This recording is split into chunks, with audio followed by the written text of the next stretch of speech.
From the UNTV News and Rescue Command Center in Quezon City, this is Y News. Good evening. The Department of Environment and Natural Resources, or DNR, has started issuing show-cause orders to owners of establishments in Boracay Island today. Leslie Longbowen will tell us why.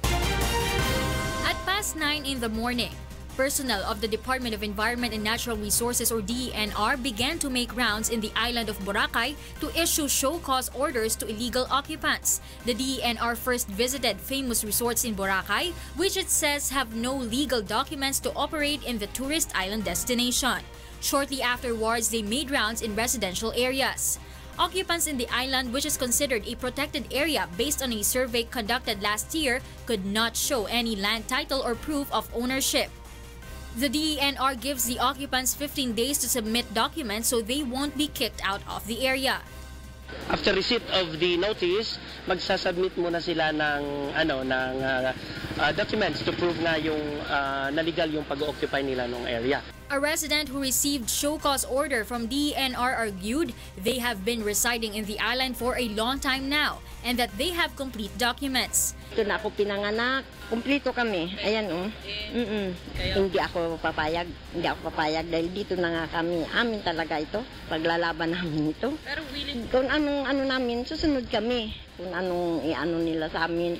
Meanwhile, other residents are in favor of the DENR's move. Na siguro na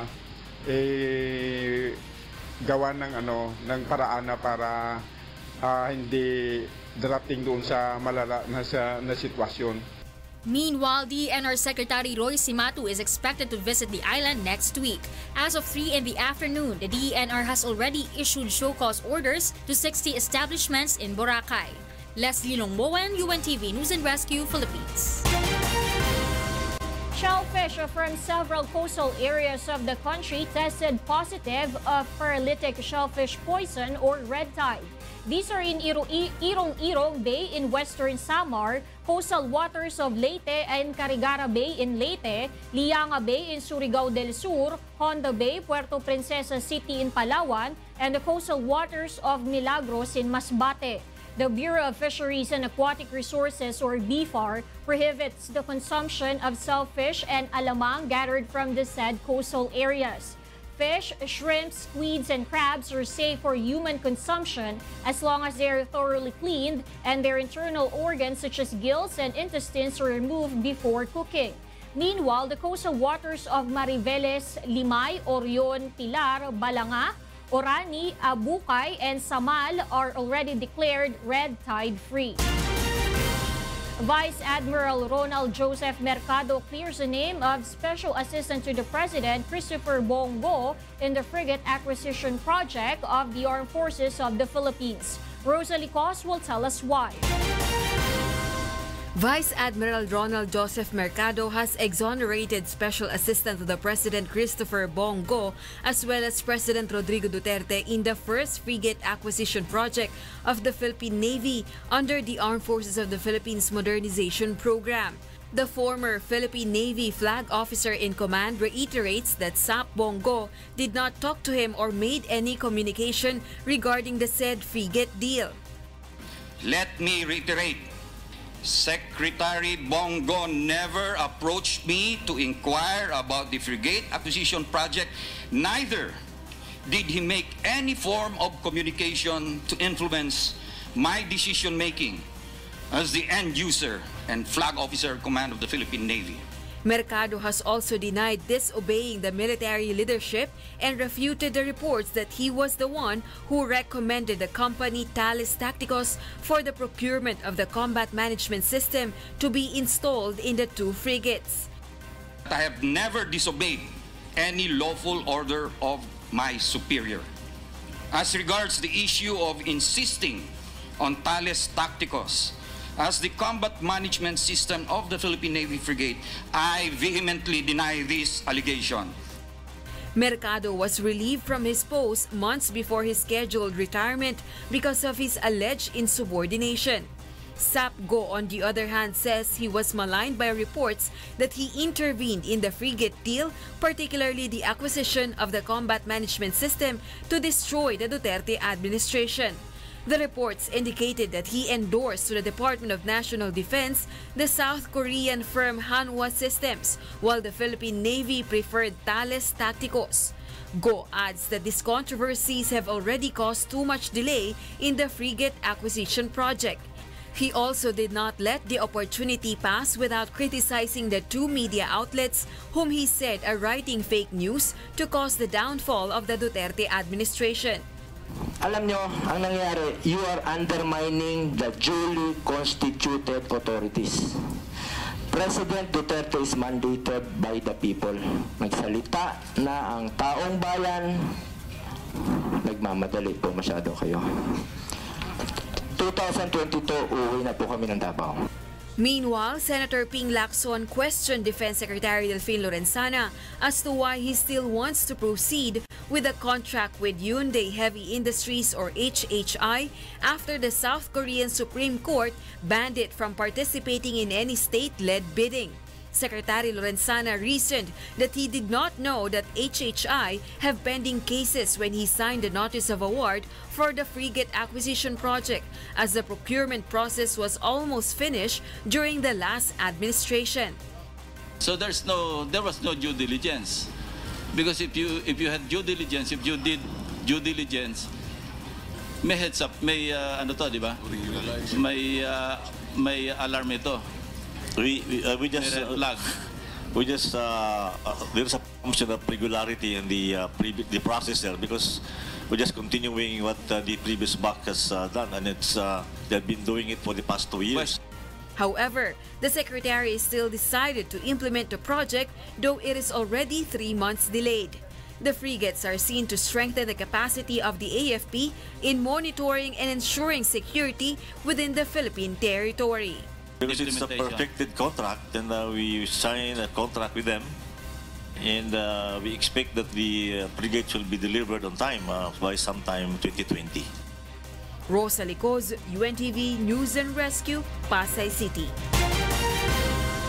Meanwhile, SAP Bong Go supporters from the different parts of the Philippines such as Cavite, Tarlac, Bulacan, and Mindanao meantime carried placards as they trooped to the Senate. Go greeted his supporters before proceeding inside the Senate to attend the probe. In his speech, the official assured that the current administration will fight all forms of criminality and corruption in the country. Alam namin ano po ang tama. Hindi po kami gagawa ng mali. Yan ang pangako namin sa iyo. Kung ayaw ni Pangulo ng korupsyon, hindi namin gagawin yan. Go earlier denied the conspiracy accusations with Hyundai Heavy Industries, the Korean supplier of arms and equipment of the Armed Forces of the Philippines. Former Senator Rodolfo Biazon believes the administration's efforts to protect the rights of the Philippines over West Philippine Sea is lacking. Ray Pelayo will tell us why. Former Senator Rodolfo Biazon believes everything will be put to waste if the Philippine government fails to defend its previous stance in the issue of the territorial dispute over the West Philippine Sea. Biazon is the author of the Baseline Law of the Philippines, which was requested by the United Nations in 2010 before the UN Arbiter Tribunal released its decision on the rights of the Philippines over its exclusive economic zone in the disputed territory. It gives me hope that our government is seeing to the protection of our interests. When it filed a protest in denaming by China of Benham Rice, are we going to see the same thing done in this practice? We do not know. In his speech during an event of the Philippine Military Academy Alumni Association Incorporated last Saturday, the former military chief of staff underscored the importance of protecting the country's interests in accordance with the law.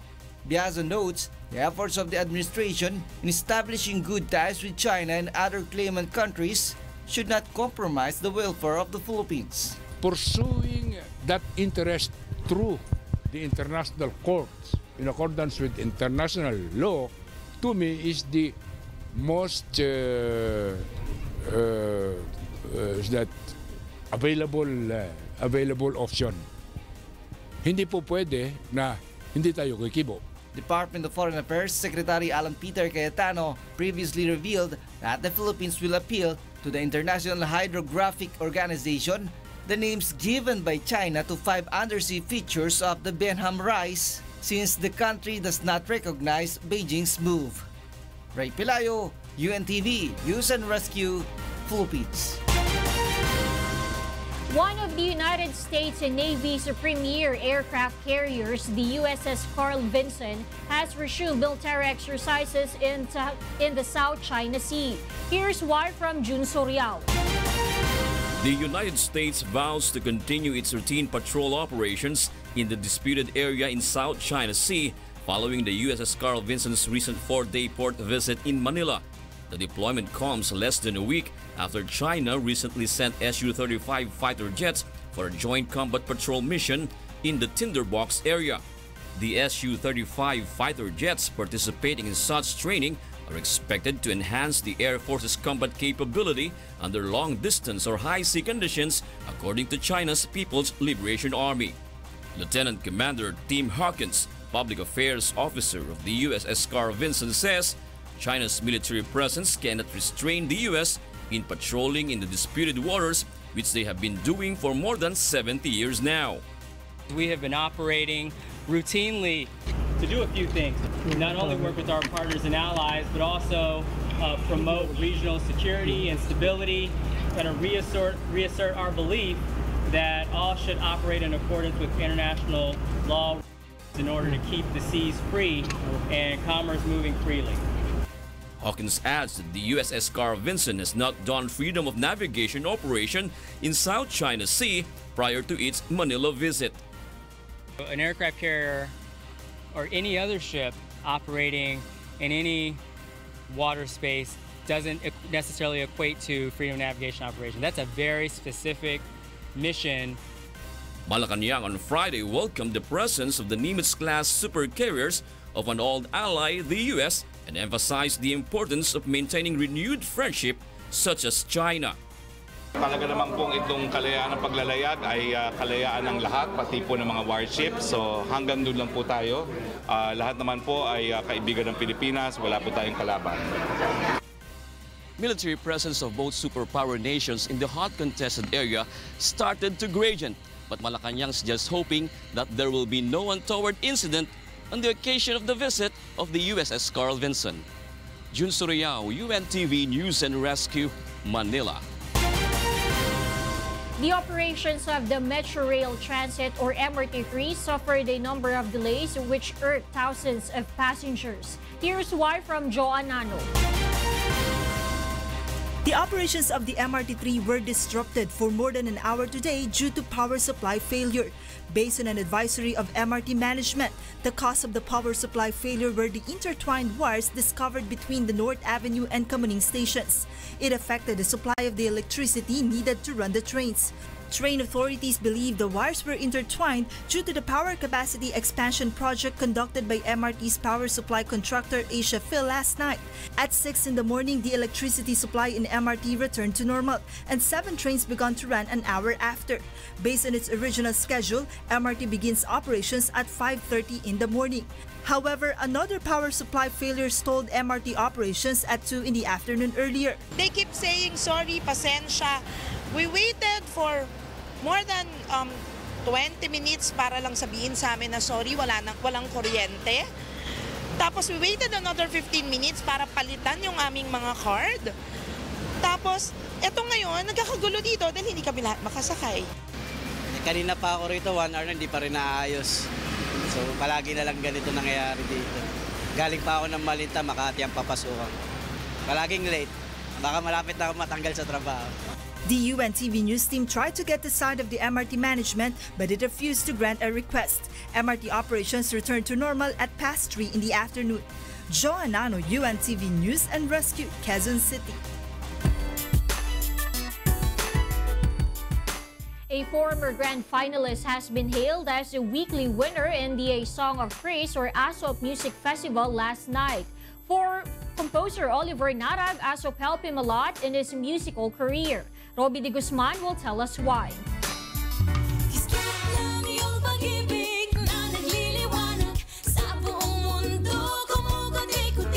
Who would not experience a last song syndrome in the Year 3 Grand Finals entry Kislap?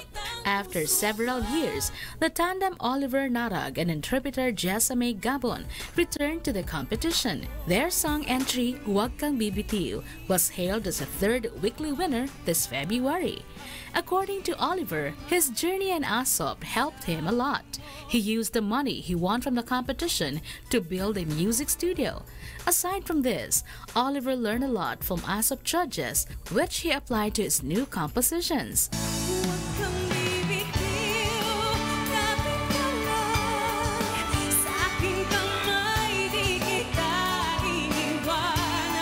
Mas importante sa akin yung mga nangutunan ko.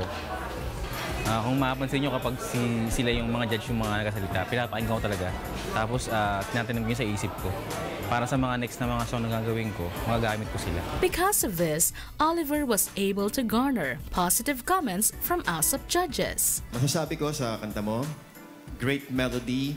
Ang ganda ng flow ng melody. Thank you po. I enjoyed it so much. I like the song. It's so radio-friendly. It appeals to the young at heart like me.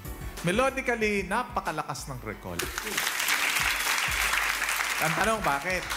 Kasi very regular yung melodic shapes and melodic patterns ng melody, yung direksyon, masusundan mo talaga. Maski first time mo pa lang siya marinig, ay matatandaan mo na agad. Next week, we will know if Oliver can make it to the Grand Finals if he wins in the February monthly elimination. Roby de Guzman, UNTV News and Rescue, Philippines. Next on Y News. The Bureau of Internal Revenue finds discrepancies in Chief Justice Maria Lourdes Sereno's tax payment. The Philippine National Police and the Armed Forces of the Philippines nab a foreign national they suspect as ISIS bomb maker. Y News will be right back. I'm Darlene Basingan. Stay tuned for Angelo Castro III. Good evening.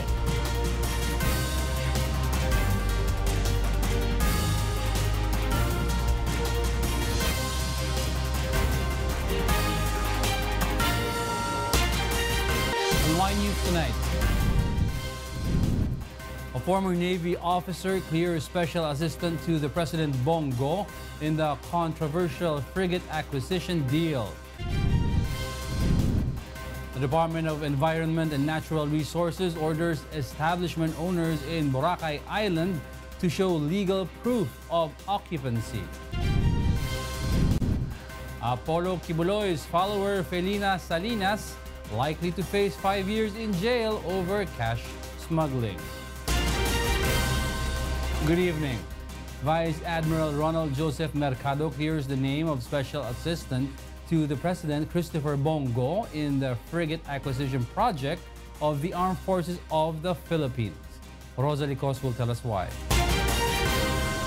Vice Admiral Ronald Joseph Mercado has exonerated Special Assistant to the President Christopher Bong Go as well as President Rodrigo Duterte in the first frigate acquisition project of the Philippine Navy under the Armed Forces of the Philippines Modernization Program. The former Philippine Navy flag officer in command reiterates that SAP Bong Go did not talk to him or made any communication regarding the said frigate deal. Let me reiterate, Secretary Bong Go never approached me to inquire about the frigate acquisition project.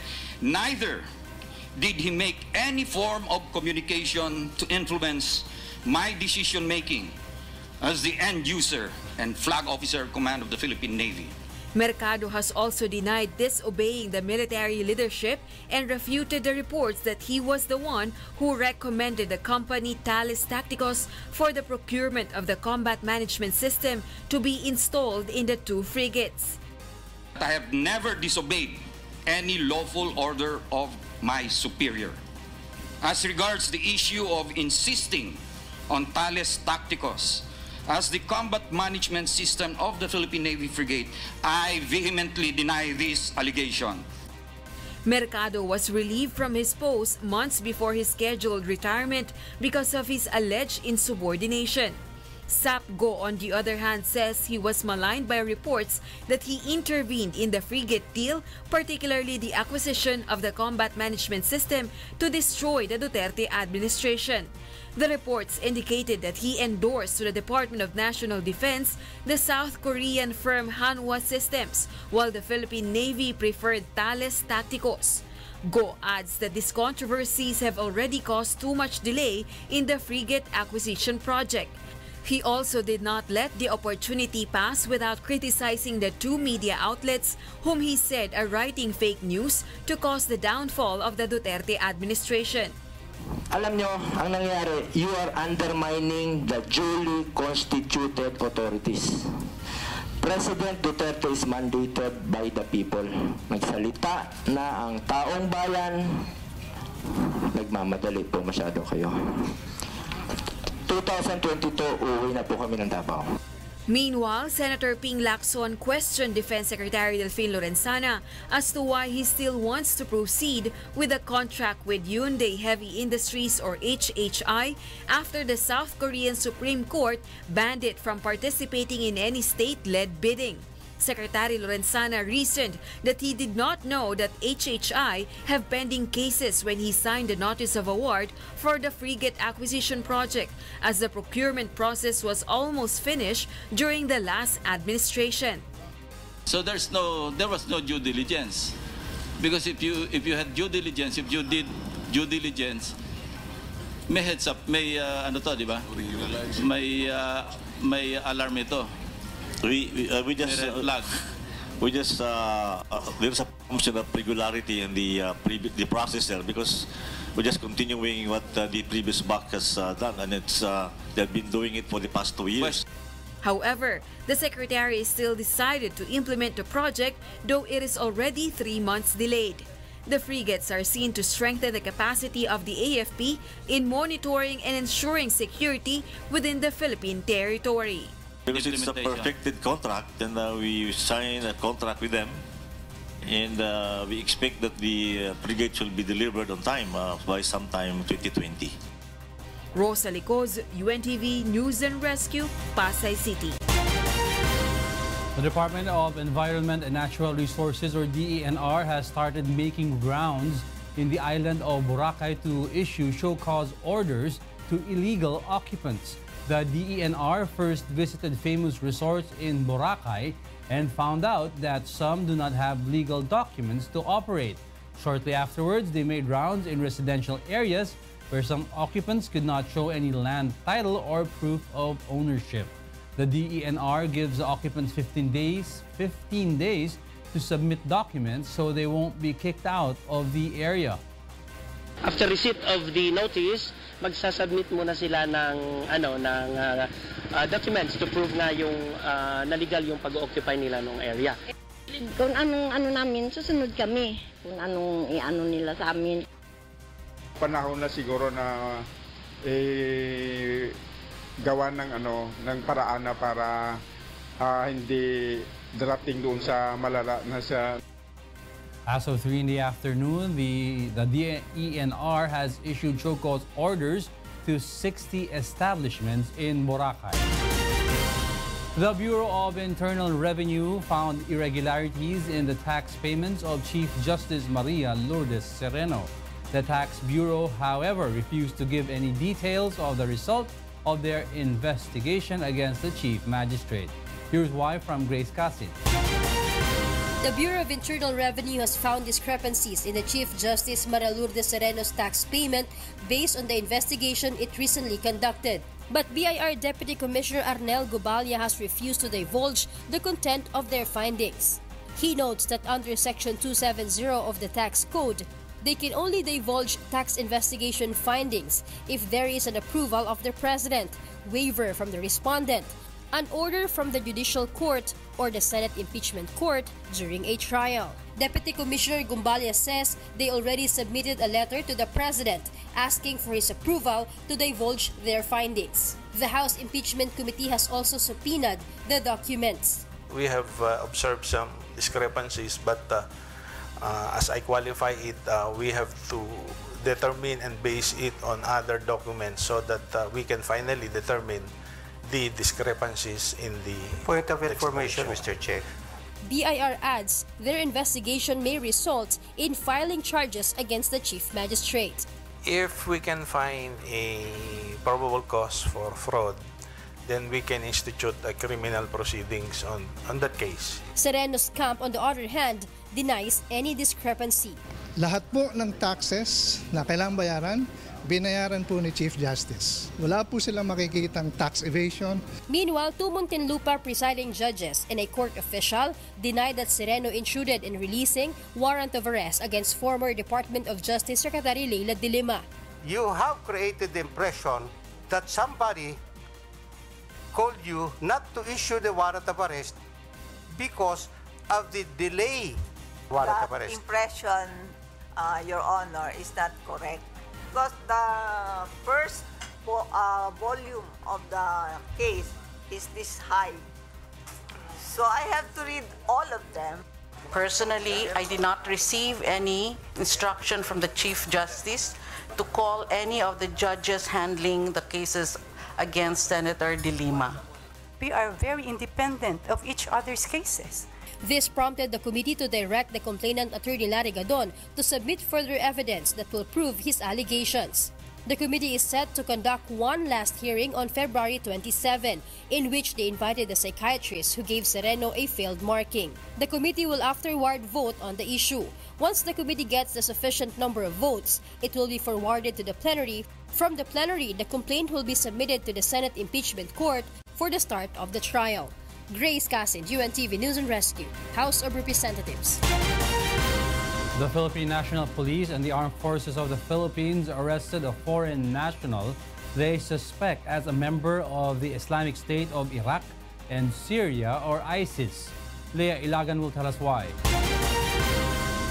With the help of an information sent to Philippine authorities, the operatives of the Armed Forces of the Philippines, or AFP, and the Philippine National Police, or PNP, arrested Egyptian national Femi Laskid, alias John Rashid Laskid, in his apartment at Casablanca in Adriatico Street, Malate, Manila, last Saturday. Based on the intelligence report provided by the foreign counterparts of the PNP and AFP, a leader of the Islamic State, or ISIS, was able to enter the Philippines from Iran last July 2016 using a fake passport. The PNP and the AFP seized from the suspect a firearm, ammunition, and materials used for bomb making.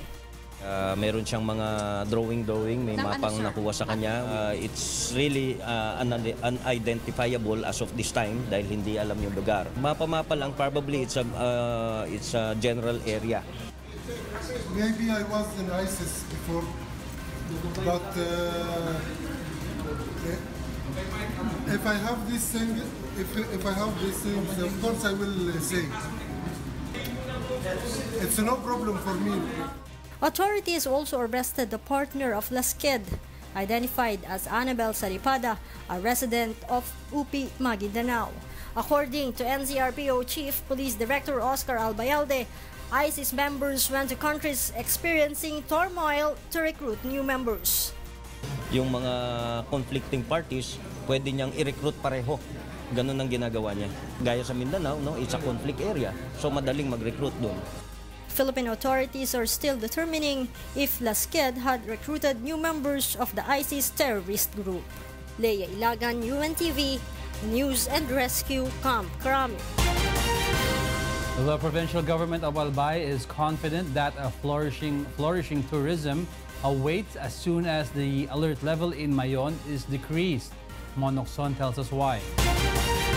Before the recent activities of Mount Mayon, the volcano has been drawing attention from tourists. Aside from its perfect cone shape that is seen in the morning, the nighttime fireworks display of the lava being spewed by the volcano is a sight to behold. The Department of Tourism Region 5 says the Albay tourism industry is thriving once again, particularly in Legazpi City, as it registered a 10% increase of visitor arrivals since January. Besides, marami talaga nag-bucket list ng Mayon Volcano to see. So we expect na mas dadami ngayon ang curiosity. The Cagsawa Ruins, a historical site of Barangay Cagsawa, where more than 1,000 residents were buried alive when Mayon spewed lahar in 1814, as well as the Liñon Hills, where Mount Mayon can be seen at close range, are also pulling in visitors. Liñon Hills also offers many activities for tourists, such as the sky bike, where Mayon's beauty can be seen in all its grandeur. The Embarcadero de Legazpi, on the other hand, gives a full view of the volcano's perfect cone shape from afar. Tourists are always in awe of all of these beautiful attractions. Beautiful and feels amazing. So the mountain is so high, the clouds are around there, and so it's a good place to make a photo. The DOT is confident that once the alert level warning in Albay is lowered, this will pave the way for other destination attractions to actively operate once again and will lead to more a spike-up tourism industry. Mon Hokson, UNTV News and Rescue, Legazpi City, Albay. Shellfish from several coastal areas of the country tested positive of paralytic shellfish poison or red tide toxin. These are in Irong-Irong Bay in western Samar, coastal waters of Leyte and Carigara Bay in Leyte, Lianga Bay in Surigao del Sur, Honda Bay, Puerto Princesa City in Palawan, and coastal waters of Milagros in Masbate. The Bureau of Fisheries and Aquatic Resources, or BFAR, prohibits the consumption of shellfish and alamang gathered from the said coastal areas. Fish, shrimp, squids, and crabs are safe for human consumption as long as they are thoroughly cleaned and their internal organs, such as gills and intestines, are removed before cooking. Meanwhile, the coastal waters of Mariveles, Limay, Orion, Pilar, Balanga, Orani, Abukay, and Samal are already declared red tide free. Apollo Kibuloy's business executive Felina Salinas is now facing formal charges at a U.S. District Court following an airport incident last week. Here's why from RJ Alabazo. A formal complaint has been filed at U.S. District Court in Hawaii against Felina Sabino Salinas, the business executive and follower of religious leader Apollo Kibuloy, who was with him aboard a private jet at Daniel K. Inouye International Airport last week. The complaint accuses Salinas of bulk cash smuggling, a crime punishable by up to 5 years in prison and forfeiture of cash and related property.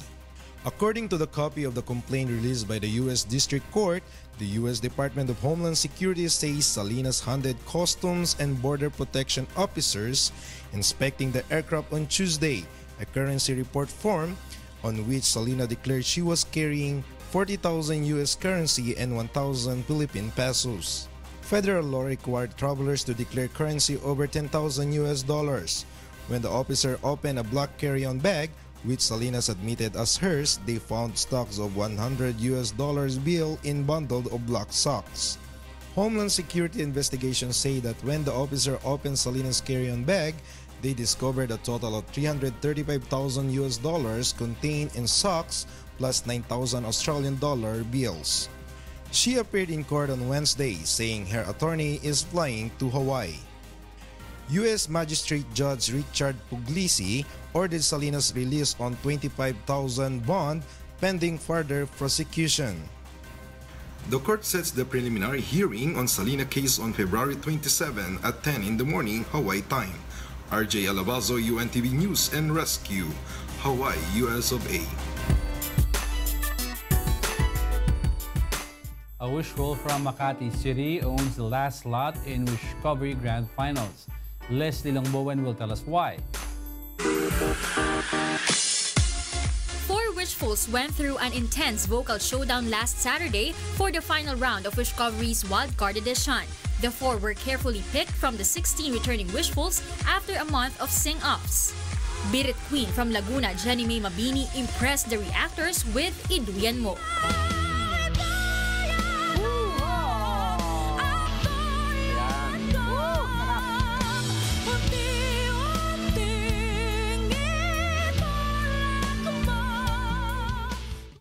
yung storytelling. Dynamic is very awesome. Rising star from Cebu, Zekia Jane Miller gave an emotional performance of Sana'y Wala ng Wakas.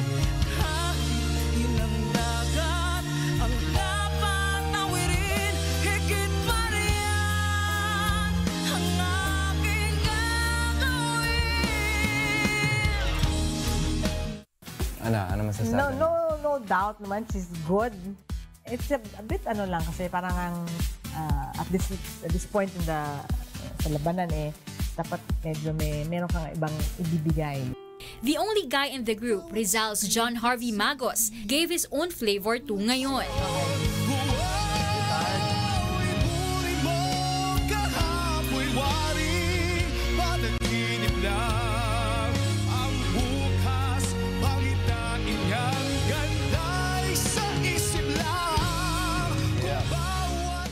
I was very impressed with, at his young age, ang ganda-ganda na ng binibigay niya as a musical. Siguro mas inaaral pa niya ng yes, mas inaaral sana. Para pwedeng laruin.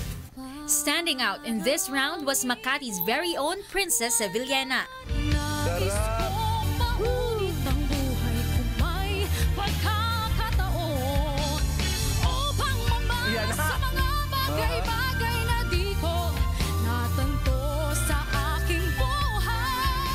I like it. Kasi mabilis. The energy was really nice, up-tempo. You know, usually we have slow songs. Pero she picked a really good song for energy's sake, to wake us up, wake up the crowd. Princess was the lucky wishful to complete Wishcovery's grand finalists. Princess will face Hazel Bartolome, Carmela Ariola, Louie Ann Culala, and Kimberly Baluzo in the final battle in March. Leslie Longbowen, UNTV News and Rescue, Philippines. Recently delivered to you as they unfold, I'm Angelo Castro III. And this is Y News. Stay tuned for William Theo. Good evening.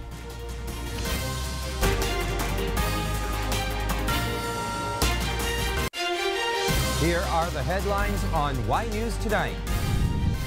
A former Navy officer clears special assistant to the President Bong Go in the controversial frigate acquisition deal. The Department of Environment and Natural Resources orders establishment owners in Boracay Island to show legal proof of occupancy. And Taiwan offers 2-year job-seeking visa for foreign workers seeking white-collar jobs in the country. Good evening. Vice Admiral Ronald Joseph Mercado clears the name of Special Assistant to the President Christopher Bong Go in the first frigate acquisition project of the Philippine Navy under the Armed Forces of the Philippines Modernization Program.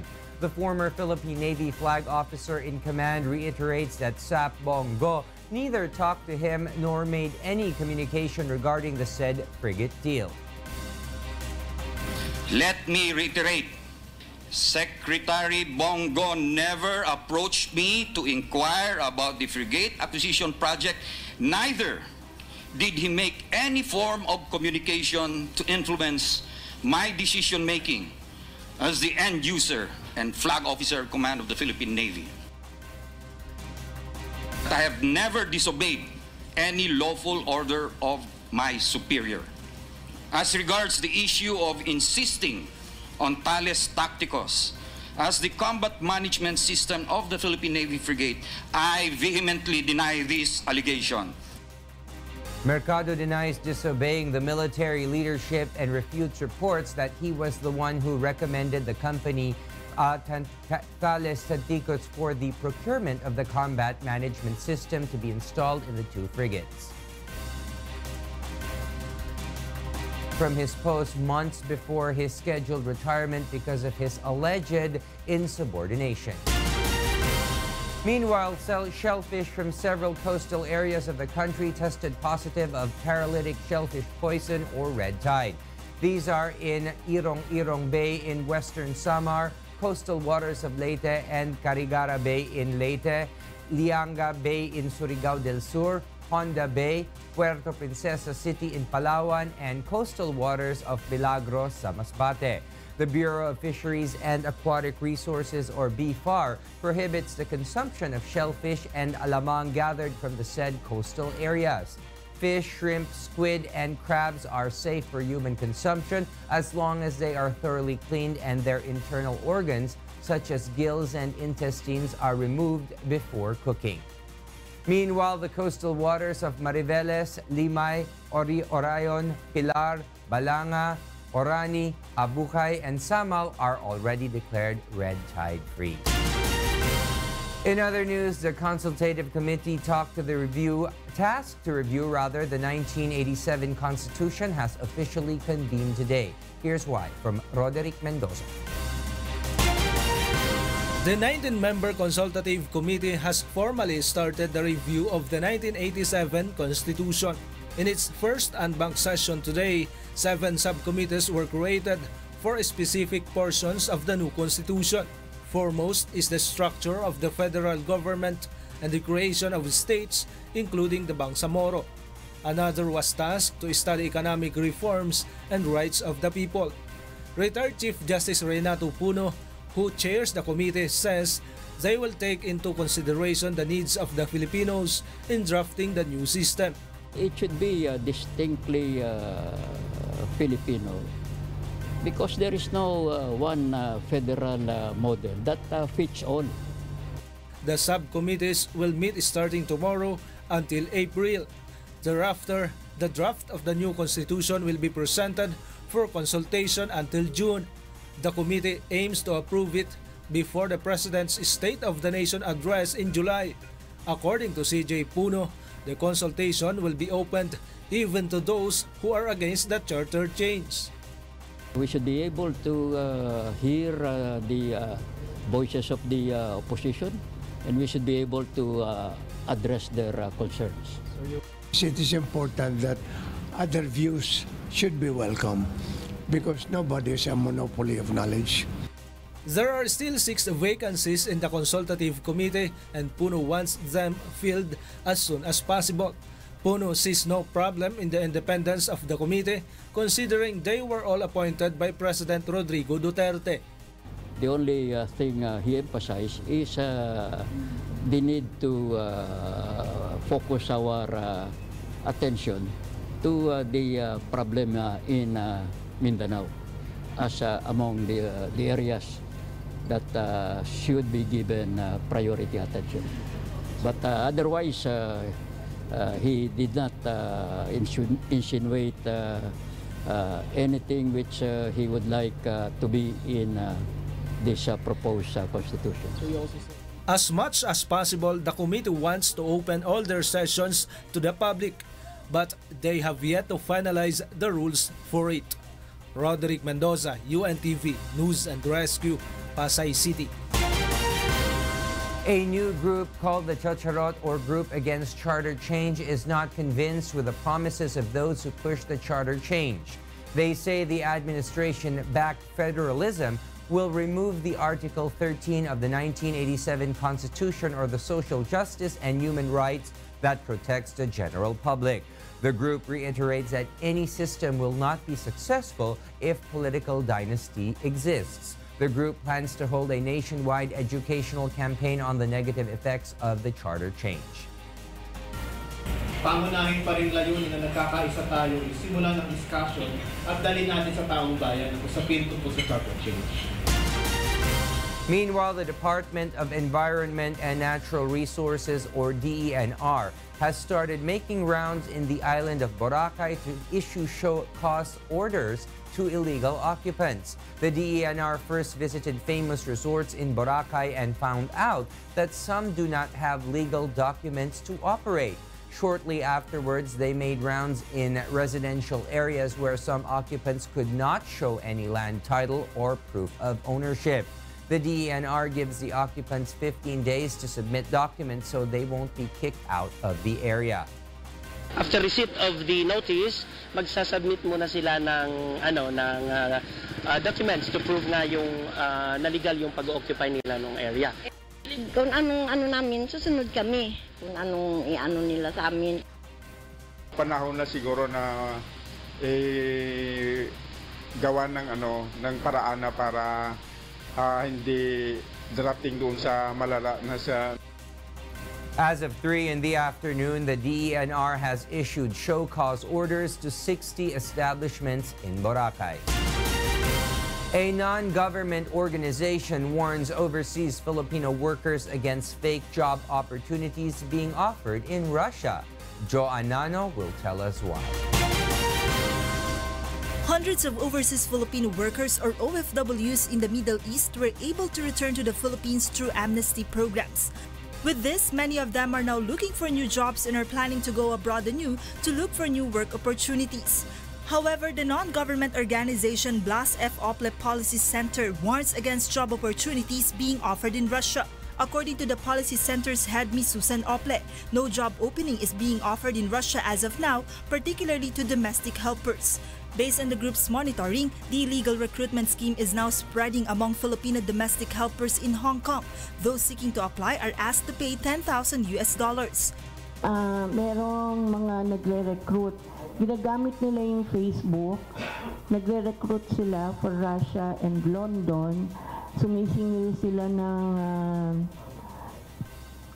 more for a Russian visa.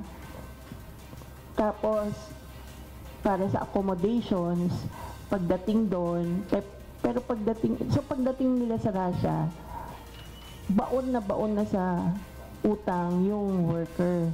Nakakausap namin yung mga illegally recruited na OFWs from Hong Kong, dinala sa Russia. Pagdating doon, wala naman silang trabaho. In case OFWs could get jobs in the said country, the NGO explains they would still face danger there. Kung makakuha sila ng part-time work, tinatago sila ng employer. So tuwing may bisita, tinatago sila, hindi sila pwedeng lumabas. Kung nakakalabas naman sila, lagi raw silang kinakabahan dahil may mga pulis na pwedeng sitahin. Minsan nakokotongan pa sila. Labor Secretary Sylvester Bello III initially said that Russia is one of the countries the Philippines is considering as a market venue for skilled and professional Filipino workers.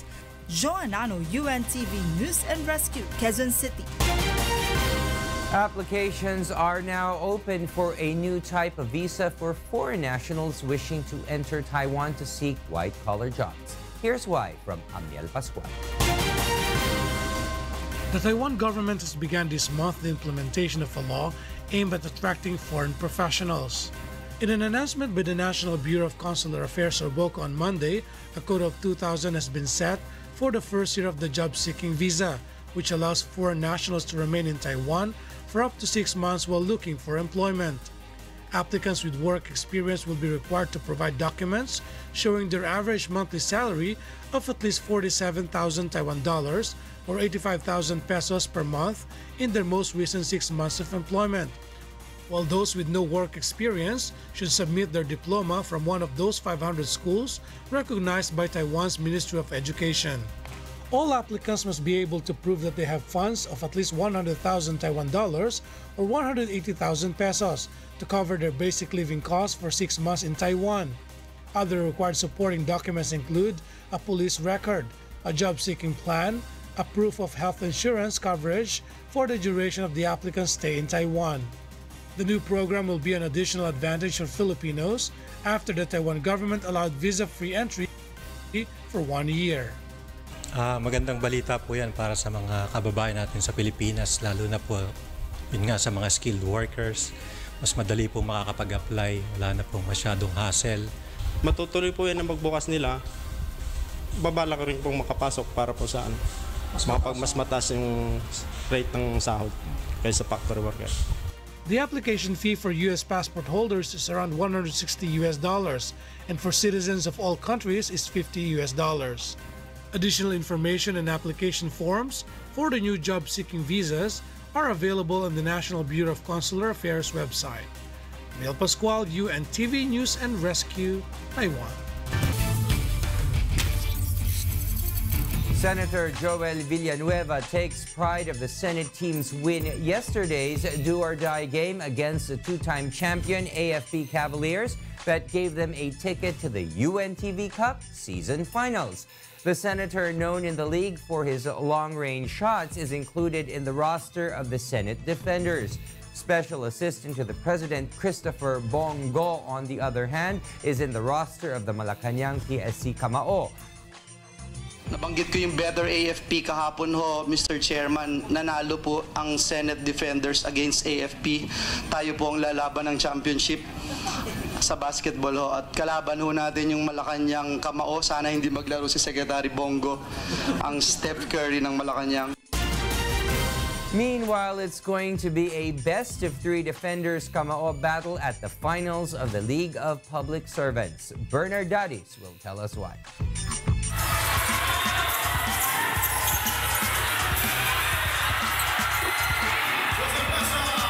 After 2 attempts, the first in Season 3 against the Judiciary Magis and the second in Season 5 against the PNP Responders, the Malacanang PSC Kamao returns to the UNTV Cup Finals this season. After demolishing the NHA Builders yesterday at the Meralco Gymnasium in Pasig City with final scores 88-82. The NHA Builders battled neck and neck against the Kamao with several deadlocks in all quarters. Alam naman natin, hindi kami ganong kalakas. Yung sistema lang talaga namin ang nagdadala para manalo kami every game. Builders coach Bennett Paulad, on the other hand, admits losing momentum. Actually, kulang kami sa player di ba? Wala yung latsa ko, injury yung aking player na isa, si Alvin Bitug, yung Chris Santos ko, hindi pwede maglaro. Nasira yung momentum namin For the first time in 6 seasons, the Senate Defenders enters the league's finals. These after the Senate Hoopsters crushed the AFP Cavaliers yesterday, 86-80.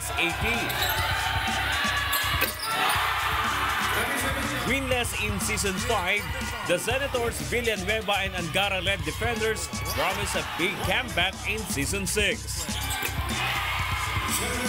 Talagang sabi namin, babalik kami, gagawin namin lahat. Work hard, play defense, teamwork. Talagang to God be the glory. Pasalamat kami sa lahat ng supporters namin. At syempre gusto namin panalunin talaga yung championship para dun sa mga beneficiaries namin. Thank you sa UNTV. The first and second quarters were dominated by the Cavaliers, leading by 8 points as the first half ended 43-35. But the Senate team bounced back with energy, effort, hustle, and defense that dumped the Cavaliers scoring. Defenders coach Mike Fermin gives credit to the performance of his players that brought his side to the win. Talaga usama sa halftime, sa dugout. Depensa lang pare. Yung depensa natin, yun ang opensa natin So yun ang nangyari sa second half. Hingo breaks off the game.